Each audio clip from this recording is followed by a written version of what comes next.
إن الحمد لله نحمده ونستعينه ونستغفره ونعوذ بالله من شرور أنفسنا ومن سيئات أعمالنا من يهده الله فلا مضل له ومن يضلله فلا هادي له وأشهد أن لا إله إلا الله وأشهد أن محمدا عبده ورسوله أما بعد فإن خير الحديث كتاب الله وخير الهدي هدي محمد صلى الله عليه وسلم وشر الأمور محدثاتها وكل محدثة بدعة وكل بدعة ضلالة وكل ضلالة في النار. أعوذ بالله من الشيطان الرجيم. بسم الله الرحمن الرحيم. وإذا ناديتم إلى الصلاة اتخذوها هزوا ولعبا ذلك بأنهم قوم لا يعقلون. رب اشرح لي صدري ويسر لي أمري واحلل عقدة من لساني يفقهوا قولي. رب زدني علما رب زدني علما رب زدني علما. محترم سامعین کرام، حاضرین جمعہ، ہر قسم کی تعریف اللہ تعالیٰ کے لیے ہو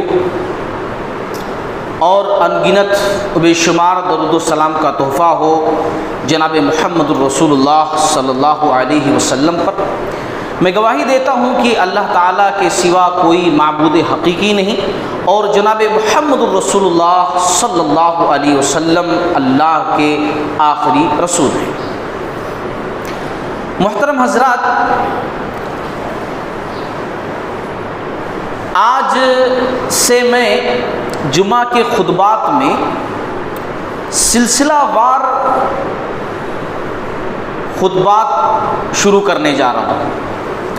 الحمدللہ کئی سالوں کے اندر کافی موضوعات پر بات ہوئی، موسم کے اعتبار سے، سیزن کے اعتبار سے، حالات کے اعتبار سے، عقائد پر، سماجیات پر، سیرت پر. الحمدللہ اللہ نے جتنی توفیق دی خطبات ہوتے رہے. اب میں جو شروع کرنے جا رہا ہوں وہ خاص طور سے نماز جو اہم عبادت ہے اسی تعلق سے میں عنوانات لوں گا آئندہ آنے والے جمعہ کے خطبات میں بھی. آج جو میرے خطبے کا موضوع ہے وہ ہے اذان کی ابتدا کیسے ہوئی، اذان کی شروعات کیسے ہوئی. کیونکہ ظاہر سی بات ہے کہ نماز کے لیے اذان بہت اہم چیز ہے، تو اس لیے اس کے بارے میں جاننا بہت ضروری ہے. اور نہ صرف ہم اس بات کو دیکھیں گے، آئندہ آنے والے اوقات میں انشاءاللہ یہ بھی دیکھیں گے کہ اذان کے جو مسائل ہیں بہت سارے، جو کنفیوژن ہم کو ہوتی ہے وہ بھی ہمارے سامنے آئیں. تو ان عنوانات کو میں مسائل کی طرح بیان کروں گا. دیکھیے، ہر عنوان کو بیان کرنے کا ایک طریقہ ہوتا ہے.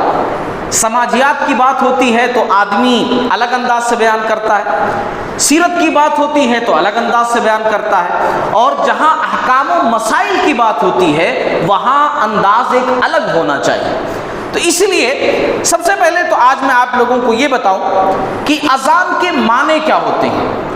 اذان کے معنی ویسے لغوی معنی یعنی ورڈ کا میننگ ہوتا ہے بلانا، اطلاع دینا، یہ اذان کا میننگ ہوتا ہے. اگر اذان جس زبان میں ہم استعمال کرتے ہیں، اذان بول کر کے ہمارے ذہن میں جو بات آتی ہے ان باتوں کو لے کر کے اگر ہم ترجمہ کریں، معنی سمجھیں، تو اذان کا مطلب ہوگا نماز کے لیے مخصوص الفاظ کے ساتھ اطلاع دینا. نماز کے لیے، نماز کے وقت کو بتانے کے لیے مخصوص الفاظ، ہر الفاظ کے ساتھ نہیں، مخصوص جو اذان کے کلمات ہیں مخصوص الفاظ کے ساتھ اطلاع دینا. اب اذان کی فضیلت بھی جان لیجئے، مختصر اذان کی فضیلت دیکھیے. اذان کی ایک فضیلت تو یہ ہے کہ جب بھی ہمیں شیطان کی طرف سے کچھ ایسا وسوسہ آئے، ایسا محسوس ہو کہ شیطان مجھے ستا رہا ہے، آپ گھر میں ہیں، عجیب و غریب آواز آ رہی ہے، یا کہیں باہر چلے گئے بیابان میں، وہاں آپ کو خوف محسوس ہو رہا ہے، آپ اذان کہیے.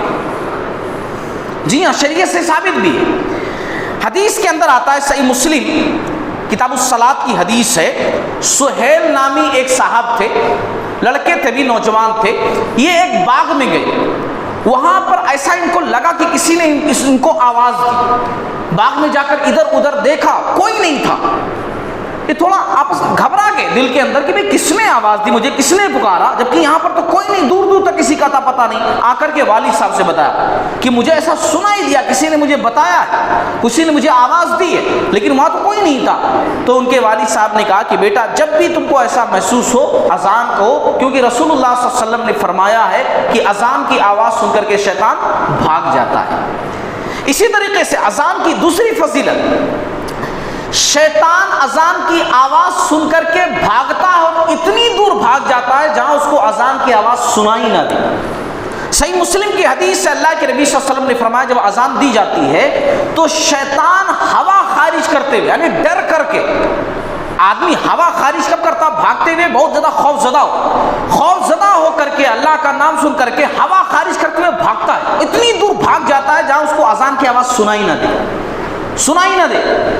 پھر اس کے بعد اذان ختم ہو جاتی ہے، آتا ہے مسجد کے اندر، پھر وہ وسوسہ اندازی اپنے کام میں لگ جاتا ہے، پھر جیسی اقامت کہی جاتی ہے جماعت کے لیے، اقامت تکبیر جیسے کہی جاتی ہے، پھر بھاگتا ہے، دور بھاگ جاتا ہے جہاں اس کو آواز سنائی نہیں دیتی۔ پھر اس کے بعد اقامت بھی ختم ہو جاتی، پھر آتا ہے اور پھر اس کے بعد نماز میں وسوسہ اندازی کرنا شروع کر دیتا ہے، یہاں تک کہ اللہ کے نبی صلی اللہ علیہ وسلم نے فرمایا کہ آدمی بھول جاتا ہے کہ اس نے کتنی رکعتیں پڑھی ہیں۔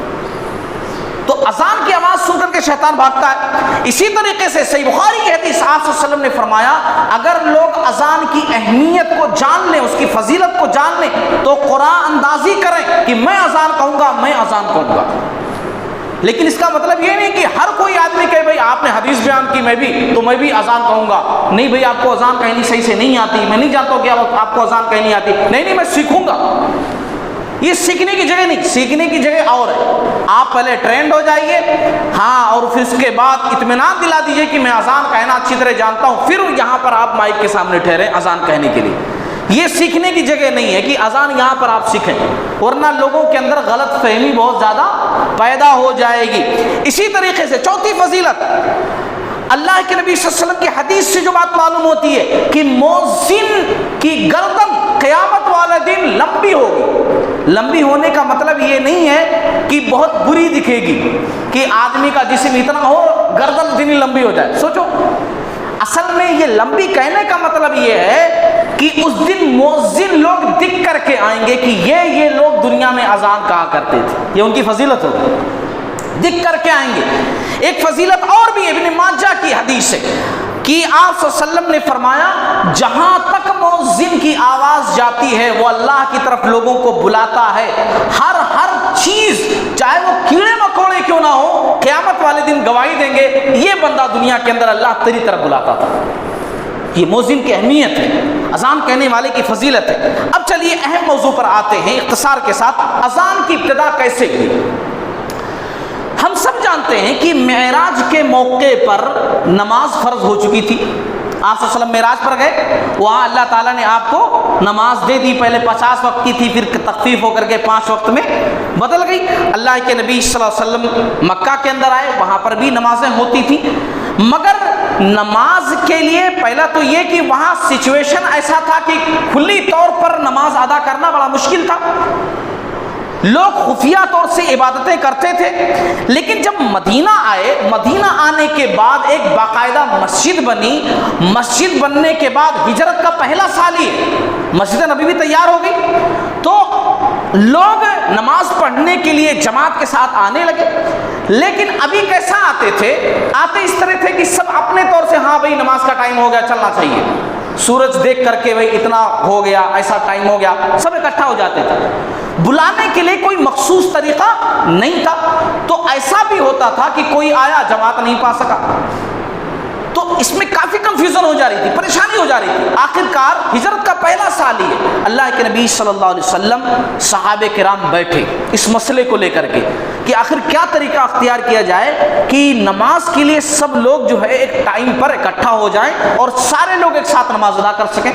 تو اس موقع پر کیا ہوا، یہ باتیں میں احادیث سے بیان کر رہا ہوں، ایسا اسٹوری واقعہ سیرت کے اندر لکھا ہوا یہ نہیں بیان کر رہا ہوں۔ صحیح بخاری کتاب الاذان، صحیح مسلم کتاب الصلاۃ، اسی طریقے سے سنن ابن ماجہ، ابو داؤد کتاب الاذان کی آپ حدیثیں پڑھ لیجئے، یہ ساری باتیں وہاں مل جائیں گی۔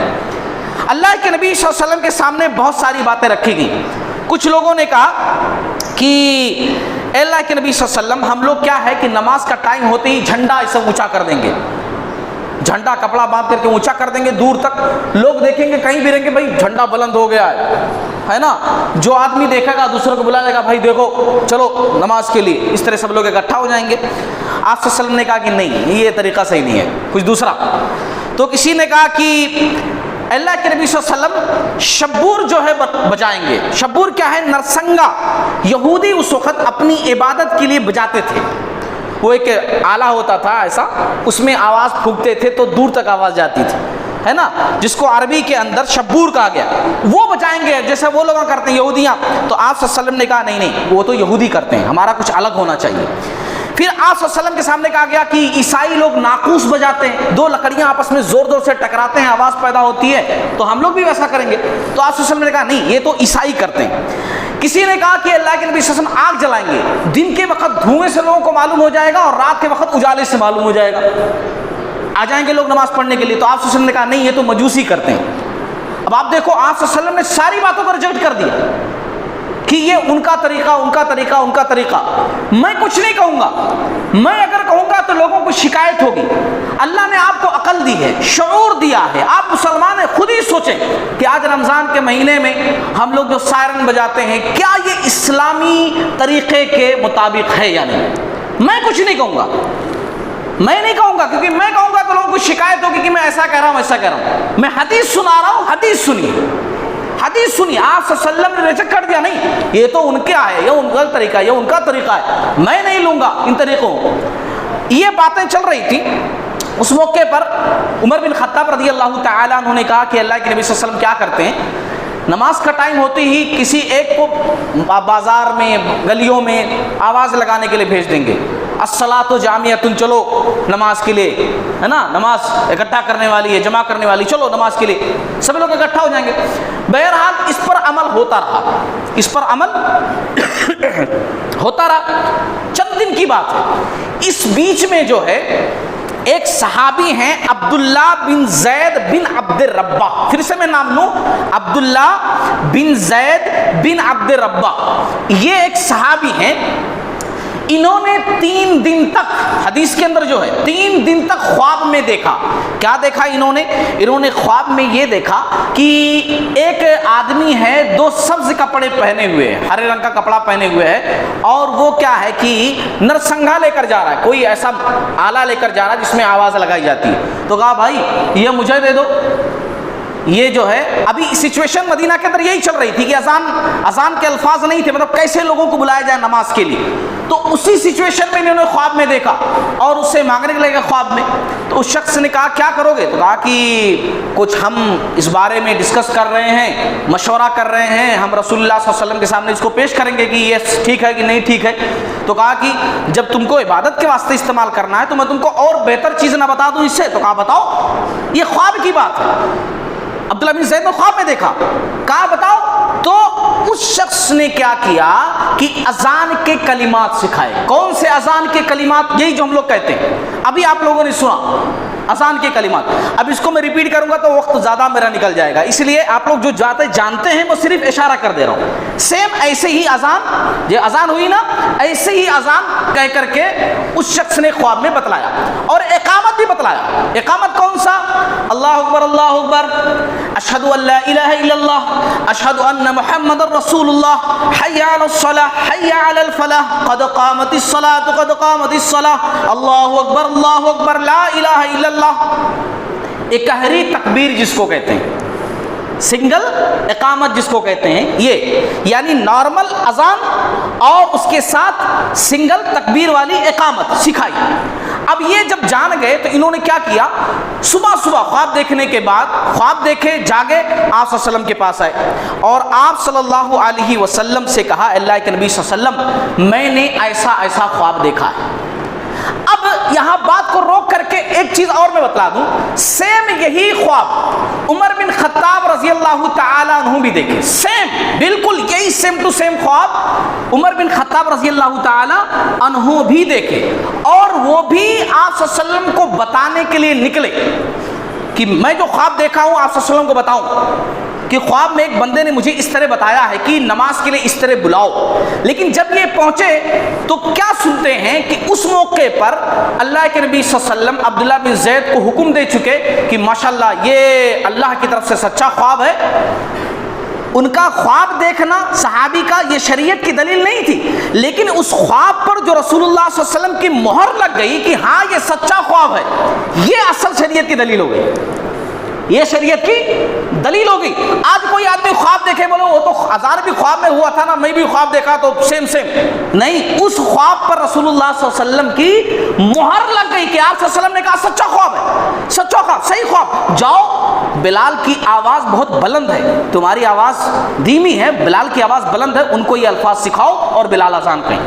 عمر بن خطاب رضی اللہ تعالیٰ بتانے کے لیے راستے میں آ رہے ہیں تو دیکھا اذان کی آواز گونج رہی ہے، آئے، بعض احادیث کے مطابق اسی موقع پر کہا کہ اللہ کے نبی صلی اللہ علیہ وسلم سیم میں نے بھی ایسا ہی خواب دیکھا ہے، یہ الفاظ جو بلال ادا کر رہے ہیں سیم خواب میں یہ الفاظ میں نے بھی جو ہے دیکھے ہیں، سنے ہیں۔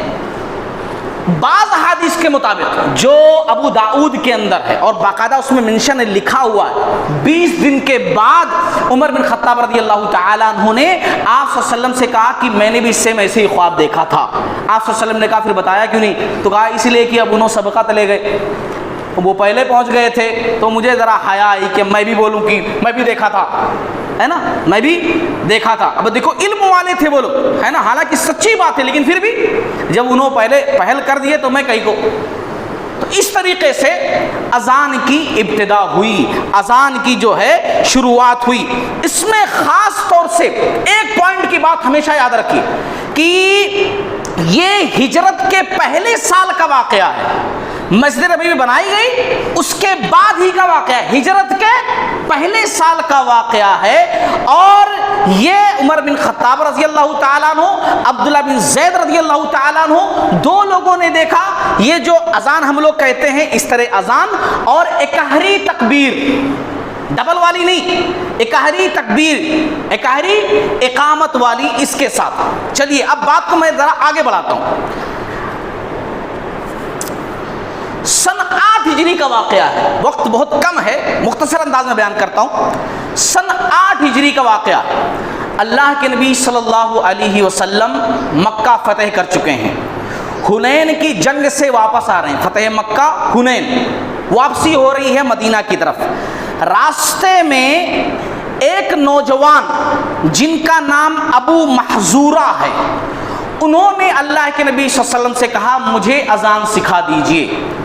آپ صلی اللہ علیہ وسلم نے ان کو اذان اس طرح سکھائی، کس طرح؟ اس طرح فرسٹ ہجری میں سے لے کر کے ابھی تک اذان کیسے ہو رہی تھی؟ سیم جس طرح آپ لوگوں نے سنی ہے نا جب میں ممبر پر بیٹھا کہ اذان اور اکہری اقامت، آپ صلی اللہ علیہ وسلم نے ابو محذورہ کو، یہ بھی حدیث کے اندر ہے، بخاری، مسلم، ابو داؤد، نسائی، ترمذی، ابن ماجہ، سب کی دلیل موجود ہے۔ اتنی دلیلیں ہیں کہ میں یہاں بیان نہیں کر سکتا، اتنی ساری دلیلیں اس بات کی ہیں۔ ابو محذورہ نے کہا آپ صلی اللہ علیہ وسلم مجھے اذان سکھائیے، تو آپ صلی اللہ علیہ وسلم نے اس طرح اذان سکھائی، کہا کہ دیکھو اس طرح کہو اللہ اکبر اللہ اکبر، غور سے سنو، اللہ اکبر اللہ اکبر، اللہ اکبر اللہ اکبر، اشہد ان لا الہ الا اللہ، اشہد ان لا الہ الا اللہ، اشہد ان محمد رسول اللہ، اشہد ان محمد رسول اللہ۔ پھر یہ جو شہادتین کے کلمات ہیں، اشہد ان لا الہ الا اللہ، اشہد ان محمد رسول اللہ، ابھی دو مرتبہ کہیں، پھر ذرا زور سے پھر سے ان کو دو مرتبہ بولو، پھر سے، یعنی اشہد ان لا الہ الا اللہ، اشہد ان لا الہ الا اللہ، اشہد ان محمد رسول اللہ، اشہد ان محمد رسول اللہ، اور پھر باقی کلمات نارمل جس طرح کہے جاتے ہیں اسی طریقے سے۔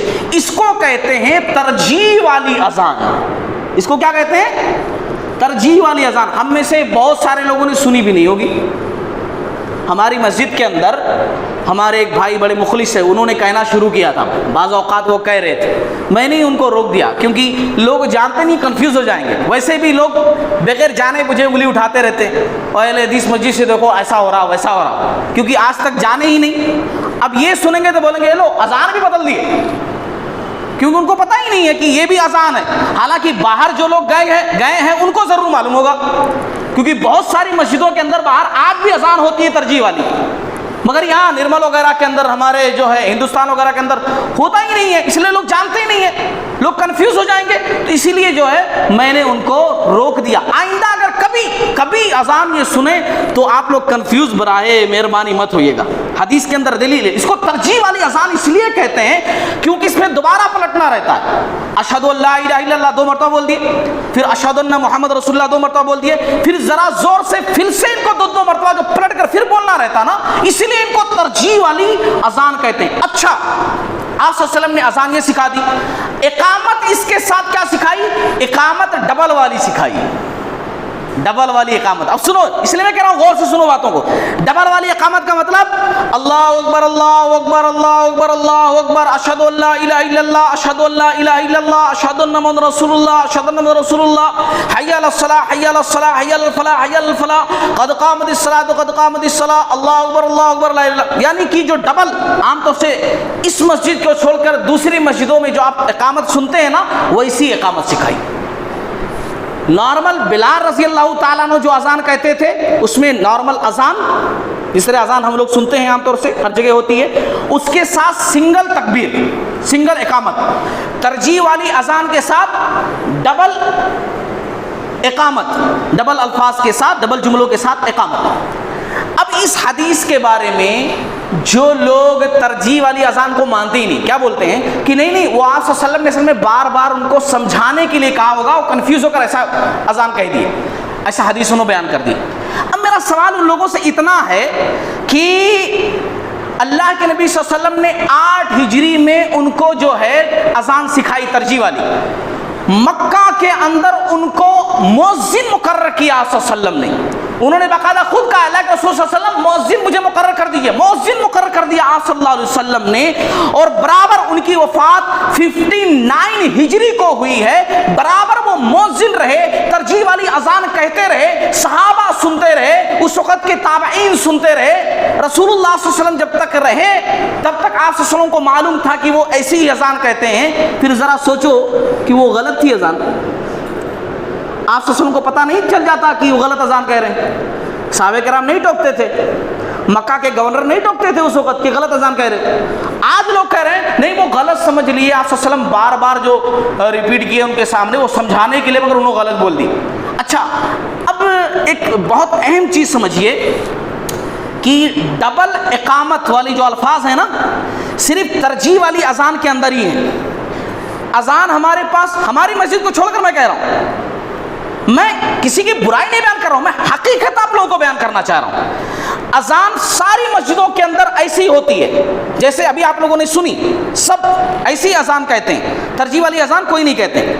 اس اذان کے ساتھ اقہری تکبیر ہے، سنگل والی اقامت ہے، تو لوگ کیا کیے، یہ اذان لے لیے اور ڈبل الفاظ والی اقامت لے لیے۔ سمجھ رہے میں کیا کہنا چاہ رہا ہوں؟ یعنی اذان ادھر کی بلال والی اور اقامت ابو محذورہ والی۔ ابو محذورہ والی اذان کو غلط کہتے ہیں، جبکہ اقامت اتنا واجب سمجھتے ہیں کہ اگر کوئی سنگل اقامت کہہ دے دیگر مسجدوں کے اندر تو پھر سے اقامت کہیں گے نہیں غلط بولے، ڈبل اقامت والی بولو، یعنی اذان غلط اقامت صحیح، یہ کون سی بات ہوئی؟ خلاصے کلام یہ کہ ڈبل الفاظ کے ساتھ اقامت کہنا غلط نہیں ہے، حدیث کے اندر موجود ہے، بے شک آپ کی نماز ہو جاتی ہے، ذرہ برابر اس میں کمی نہیں ہوتی، لیکن سنت یہ ہے کہ آپ جب نارمل اذان کہو تو اقہری تکبیر کہو، اور ترجیح والی اذان کہو تو پھر اس کے ساتھ ڈبل اقامت والی، ڈبل جو کہتے ہیں وہ اقامت والے الفاظ استعمال کرو۔ بات ختم ہو چکی ہے، انشاءاللہ اذان کے بہت سارے مسائل آئندہ آنے والے خطبات میں ہوں گے۔ اللہ تعالیٰ سے دعا کرتا ہوں کہ اللہ تعالیٰ ان تمام باتوں کا سمجھنے والا بنائے، دین پر مضبوطی سے عمل کرنے والا بنائے، علم دین کو حاصل کرنے والا بنائے اور اس بات کو آگے تک پھیلانے والا بنائے، پیار محبت اخلاص کے ساتھ رہنے والا بنائے، دینی مسائل کو لے کر کے آپس میں دست و گریباں ہونے سے اللہ تعالیٰ محفوظ فرمائے، ایک دوسرے کے اوپر تان و تشنی کے بادل برسانا، وہ غلط میں صحیح، وہ جہنمی میں جنتی، ان الفاظ سے اللہ تعالیٰ محفوظ فرمائے۔ اللہ رب العالمین علم دین کو صحیح طریقے سے حاصل کرنے والا اور پیار محبت کے ساتھ لوگوں کے سامنے بتلانے والا بنائے۔ اللہ تعالیٰ مکمل طور سے خالص کتاب و سنت کے مطابق جو اسلام ہے اس اسلام پر عمل کرنے والا بنائے۔ ہماری عبادتوں کو اللہ تعالیٰ قبول فرمائے، جو بیمار ہیں اللہ ان کو شفا دے، جو مصیبت زدہ ہیں ان کو اللہ تعالیٰ اس سے چھٹکارا عطا فرمائے، باری تعالیٰ اس وبا کو ہم سے دور فرما دے، بارش کا نزول فرما، آمین۔ وآخر دعوانا ان الحمد للہ رب العالمین۔